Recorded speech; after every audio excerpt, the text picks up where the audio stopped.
Hi, and welcome to New Hampshire Politics and Policy, the show on Nashua Public Television Channel 96, where we're going to be talking about all things New Hampshire politics, particularly from a Democratic perspective.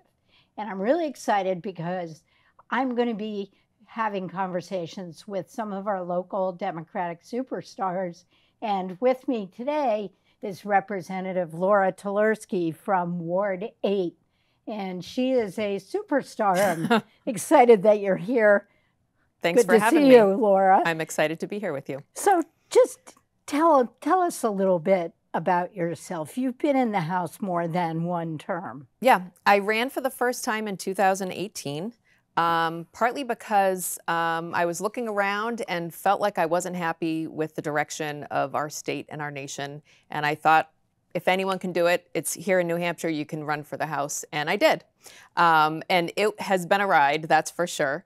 My first term, the Democrats were in the majority in the House, which was, now I know, a really unique experience to be able to pass some strong legislation that we support.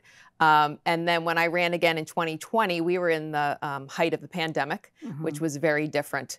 And the Democrats were in the minority in the House. And the Senate. And the Senate also. So it definitely was a different vibe my second term, and I am running for re-election for my third term this fall. That's great. And I know before you ran for the House, you had been PTO president at Bicentennial School. Yeah, I actually went to Bicentennial myself, and when my husband and I decided we were going to settle in Nashua, we found a home in our same neighborhood, and I was sort of the volunteer mom that took over and was the volunteer coordinator, the PTO president, that kind of thing. And then I started substitute teaching when my kids got older, when I was looking for what I was going to do. And I started to see how challenging a lot of our public school teachers have, the challenges they have with what's in their classroom, the kids that have more special education challenges, that kind of thing. And I started to sort of take a different perspective and look at the role of government and how it plays such a huge factor in things as simple as your kids going to school. Anyway, I decided to run because I thought I can do it, so I went for it, and it has been super rewarding. And yeah, I found myself put on House transportation, which I was excited for because I know that where I represent in Ward 8, they talk a lot about commuter rail. Commuter rail is huge for us in Ward 8. Very important for all of Nashua. Very important. Well, much to my surprise, House Transportation does not handle rail or the train at all. That's House Public Works. But I have been very happy on transportation and have found my spot there. This term, I was the deputy ranking member, and I've learned a lot about everything that goes into road safety and licensing and all aspects of transportation here in the state. Really complicated. So let's talk about the politics up in Concord. And you said it first, your first term was in the majority. I've been in the majority, the minority, the majority, the minority, back and forth over my 9 terms in the legislature. How is this term different from what you experienced before? What is the ethos like up there? It definitely has a different vibe. It is challenging to go into Reps Hall, particularly during a pandemic, when you have people making their choices for their own health and safety and that of their families, and masking up or keeping their distance, and another set of colleagues on the other side of the aisle that perhaps aren't always respectful about those choices. And, I think we've seen a lot of legislation that sort of has that same feeling. Different things that have just gotten very partisan. It doesn't seem as collegial. I think everyone sort of goes into Reps Hall thinking, oh, we want to, collaborate and cooperate. But this term, it was different. It felt like there was this the national atmosphere. Yes, a gray cloud. Playing out in New Hampshire as well, right? Everything we read about the national Republican agenda. Yep. We're seeing play out in the New Hampshire State House as well, right? Most definitely. So what are a couple of key issues that stick out for you as really being perhaps out of step with the people of your district, but being pushed nevertheless by the Republican majority in Concord? One of the issues that I heard a whole lot about were attacks on the LGBTQ community. I think that legislation, I heard the most from my constituents, that it just isn't right. It's not who we are.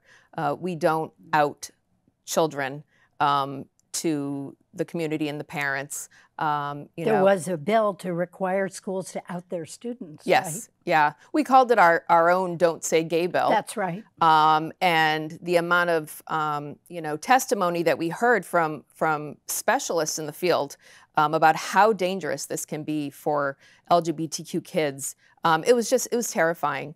So luckily we were able to table that bill, ultimately killing it. But that's one that I heard a lot about. The other one was the divisive concepts. Oh, yeah. That was snuck into the budget. The first without a public hearing. Without a public hearing. I have to add. Yep. And to me it feels like a direct attack on public school teachers, a direct attack on educators and everything that they went to school for, studied to be.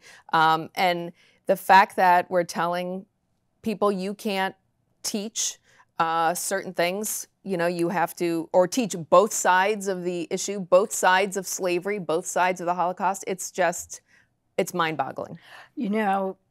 As someone who's Jewish, I don't see how you can teach the Holocaust without teaching what came before it and what has continued to come after it. Attacks on synagogues, on Jewish temples. I mean, how do you help get the next generation of students ready to be the adults of tomorrow if they don't understand how history introduced and influences the present day? So exactly, that one just flabbergasts me. But we've seen a lot of attacks on public education besides the divisive, so-called divisive concepts, right?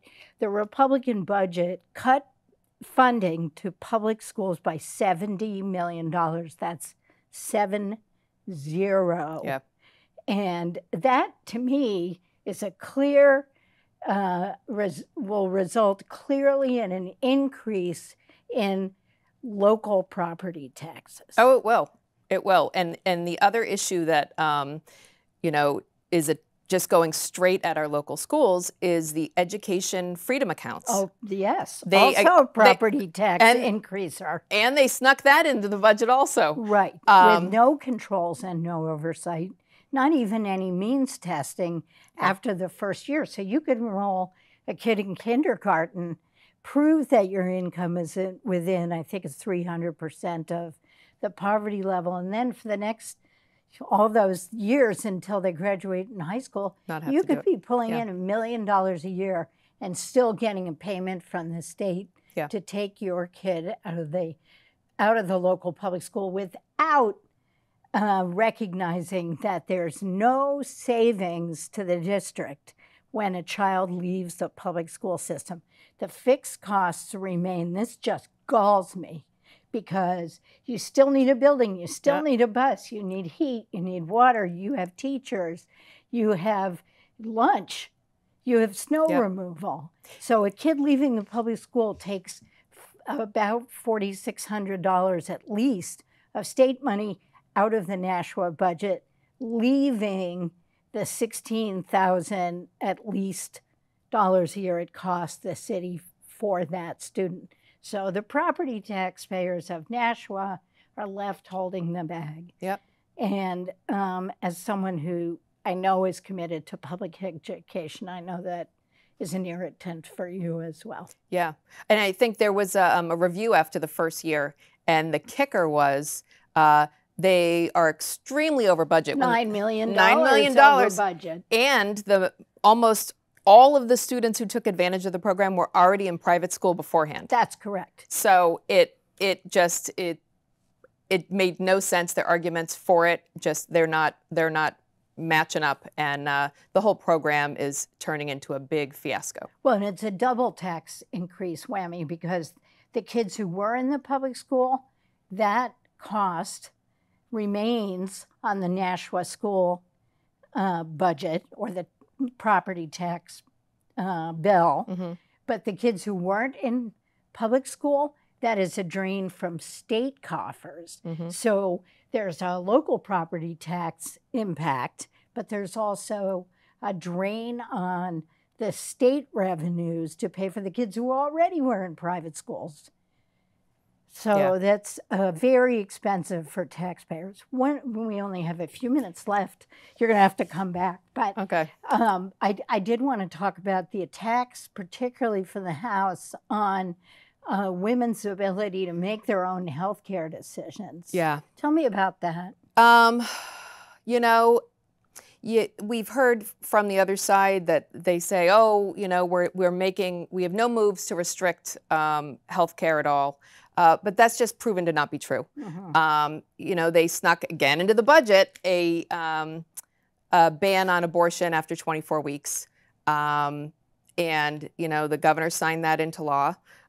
We also saw legislation come through this year that would do things such as allow medical professionals to have use their conscience to either approve or deny services. The bill was so poorly written, it could basically allow a CVS cashier to decide that they're not going to sell you a product. It's not right. Granite State women have the ability to make their own choices with their physicians and their families. And that should be the only people. And that should be the only people who are making that decision. So, when I go back to Concord, I am confident that the Democrats are going to be filing legislation to codify reproductive rights, to make sure that Granite State women are protected. With what's happening down the Supreme Court, it's what we have to do, and I'm sure that the Senate is going to back us up. Well, in fact, we have a bill on the table in the Senate to codify in state law reproductive rights and access to the full range of reproductive health care, including the right to safe and legal abortion. I wouldn't be surprised if there were an attempt to take it off the table. It is past deadline, so of course that would require a supermajority. But New Hampshire is a pro-choice state, and abortion later in pregnancy is so unbelievably rare. By its nature, we're talking about pregnancies that are wanted, but something that goes incredibly wrong, horribly. And I know there were some pregnant women who were reaching out to legislators during the year, including one lady from Brookline. I have met her. Who was very compelling, spent a lot of time. She had a twin pregnancy. One of the twins was going to be fine. The other one was not viable and was actually potentially risking the life of the healthy fetus. So her story convinced enough Republicans in the legislature that we amended that law that had been signed by Governor Sununu into law without, again, a public hearing. Yeah. So unfortunate, but I'm so glad that you're running for re-election. Thank you. You are a superstar. Well, so are you. Nashua's very lucky to have you. And Ward 8, you've done a superb job representing Ward 8.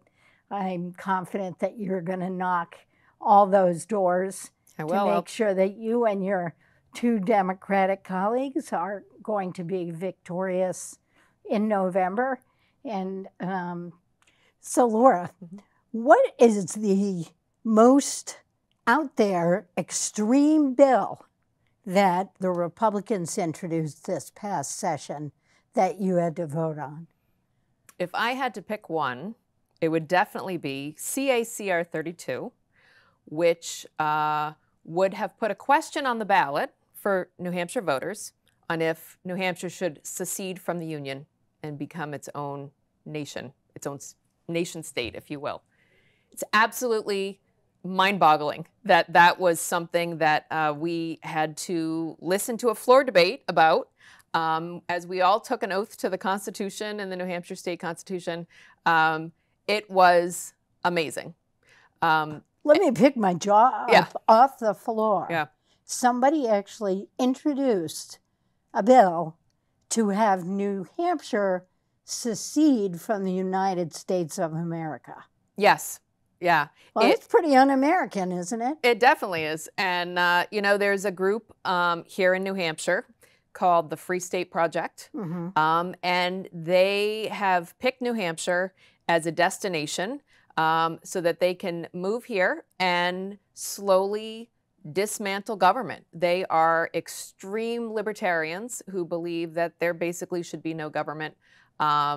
Their argument was they never had the chance to decide about the creation of the United States, and they want to decide how they're going to be governed.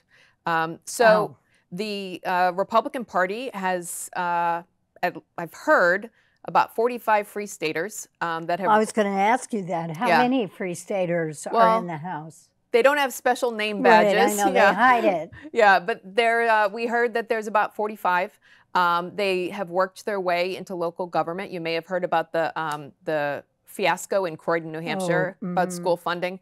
That was all made the New York Times. Oh, it was a crazy story, and that was a couple of Free State Project people there who have been elected into office. So this group of Republicans filed this bill. Originally, you know, the majority tried to table the bill, which is a polite way to kill it, because they didn't want people to hear that this was actually happening. Oh, because let me just explain for the audience. If a motion is made to table a bill, that cuts off debate. So if someone had said, I move to lay CACR 32 on the table, that motion can't be debated. So it's a way of making sure there is no debate on something really crazy. Well, as my side of the aisle said, oh, we are going to hear this argument. We want to make sure voters know that this crazy stuff is happening. We all voted against the tabling so that this would come to the floor. And it failed. The tabling motion The tabling motion failed. So there was a motion of inexpedient to legislate, which is kill the bill. The committee's recommendation to kill the bill, but there's still a floor debate.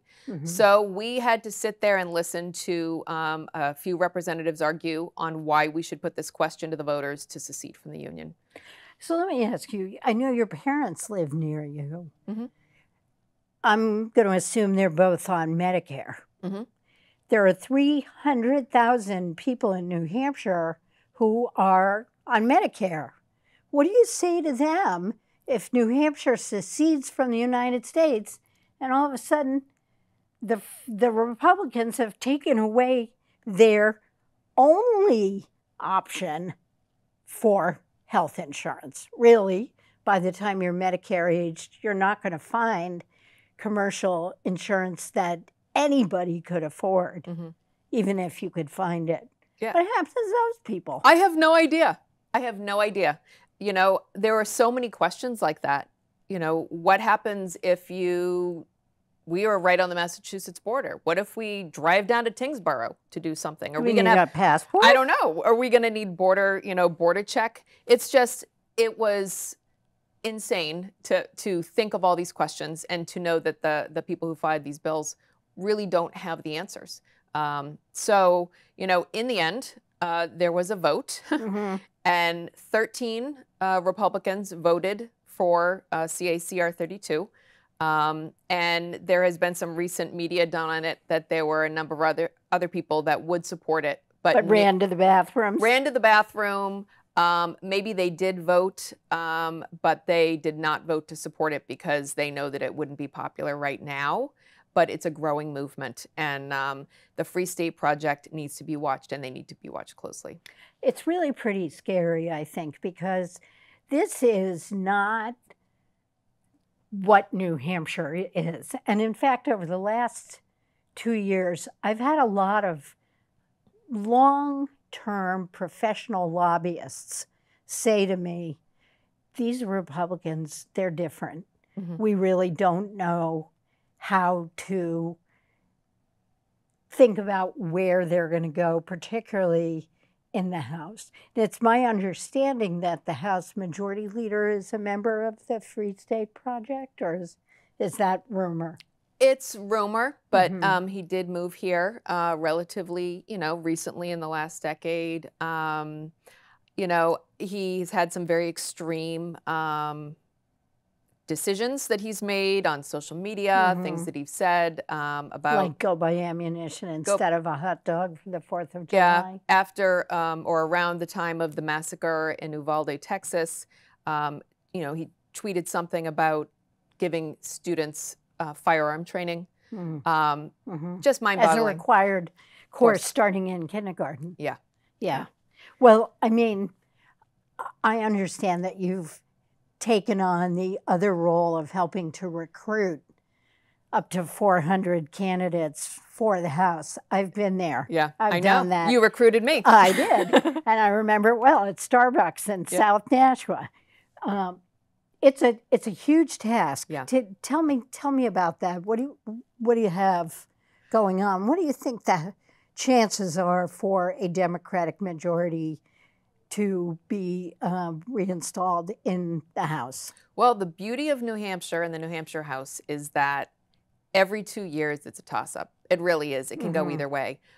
This past term, it came down to just 14 races deciding the majority. Out of 400. Out of 400, with a total of 754 votes. So about 50 votes per district decided who's in charge. And that is sort of decides what kind of bills will make it through the House and go to the other side of the wall for you guys to consider. So when you enter recruitment, you need to know that you're going to go in there and you're going for 201 plus to try to get that majority. The New Hampshire Democratic House Victory Committee is the organization that I worked with closely on recruitment, and I chaired the recruitment committee. And our #1 goal is to flip the House. Oh, yeah. And we're going to do it. Well, let me point out that after the last redistricting in 2011, the New Hampshire House immediately flipped. Despite Republican gerrymandering, it's very hard to gerrymander the House. It is. Because the districts tend to be small. It was the only chamber in the entire country that immediately flipped from Republican to Democratic control. And during that same gerrymandered period, the Senate also, in 2018, had a Democratic majority. So you're right, every 2 years, we do it all over again. Yeah. And, I think Nashua has a lot of really energized Democrats. You see it in the election results. Democrats get elected to office from Nashua. Yeah. It's a pretty engaged electorate, and they're paying attention, and they're voting for Democrats. I know that the Nashua Democratic City Committee just had a big barbecue that you hosted last weekend. I did. And tell me about it. Well, this is, we haven't had a whole lot of in-person events because, we're still aware there's a pandemic going on. And I decided maybe in April that I have a great backyard for it. You do, a lot of shade trees. Yep, we have a beautiful backyard. There's no reason why we can't open that up and come together safely and be outside. And so we hoped for good weather, and Mother Nature delivered. It was beautiful. It was a gorgeous day. We had well over 100 people show up in my backyard. Did you count my grandson Micah in that? You know what? So yeah, 101 with Micah. He was adorable. No, we had a great time, and my husband is still relaxing after manning the grill for however long that was. He was a trooper. Mensch. Yeah, they were helping me, and my kids were running around helping also. But we were thrilled to have Tom Sherman, Dr. Tom Sherman, who's running for Our governor. next governor. Our next governor. He was there to share what he's going to bring to the office up in Concord. That was awesome. And we saw Congresswoman Annie Custer come, and she spoke about the importance, now that Roe has been overturned, to make sure that we turn out and everything's, on the line here. We heard from Shoshana Kelly, who's running for executive council in District 5. We have to get her elected. She's going to be amazing. We have to get her on this show soon. Yeah, she's going to be amazing. And we got to introduce a bunch of new state rep candidates.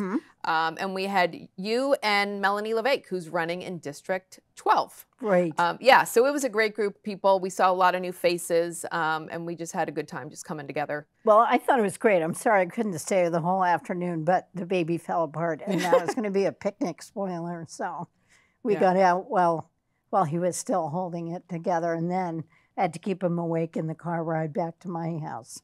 Oh. I sat in the back seat and I tickled him and I sang to him. But perfect. What are your personal legislative priorities for next term? Is there anything particular you plan to work on when you're reelected? It's interesting because in the House you have so many people who are experts on certain categories of topics, let's say. I want to be very supportive of legislation about reproductive health care. Yeah.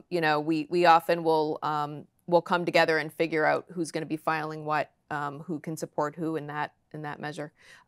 Because I'm on House Transportation, I tend to have an interest in things that do with road safety or things like that. Licenses. Yeah. This year I filed 2 bills that were both signed into law. So that was... Congratulations. Yeah, it was my first ones. Oh, were they?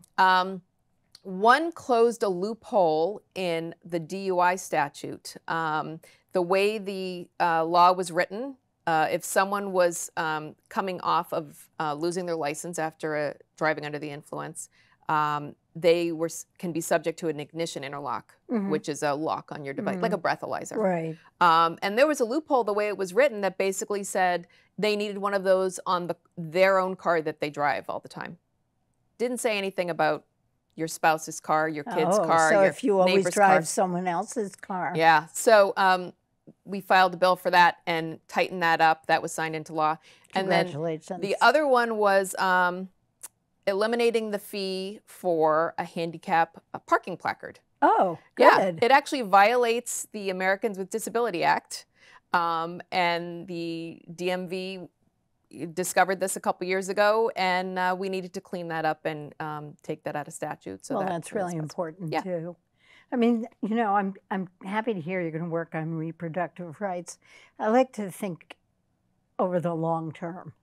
And we know that women have been particularly affected during the pandemic by having to leave the workforce. Mm.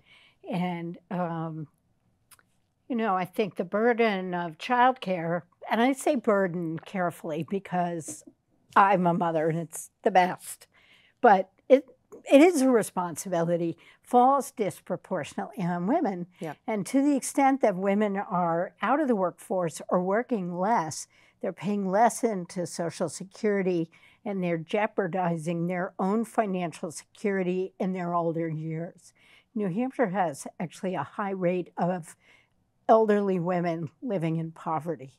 And, you know, that's something we have to take care of. Yeah. And, you know, I'm so happy you came on the show today. We have to do this again. We have lots more to talk about. But that's all the time we have today. I'm Senator Cindy Rosenwald from District 13. That's Nashua Wards 3, 4, 6, 7, 8, and 9. And you've been watching New Hampshire Politics and Policy on Nashua Public Television, Channel 96. And we've been chatting today with Representative Laura Telerski from Ward 8, which is kind of the neighborhoods near Bicentennial School. I think of it as if you get off the highway at exit 4, that is Ward 8, yep. At least on one side of... Down near Bicentennial School. Yep. And thanks and good luck to you in your reelection. Thank you.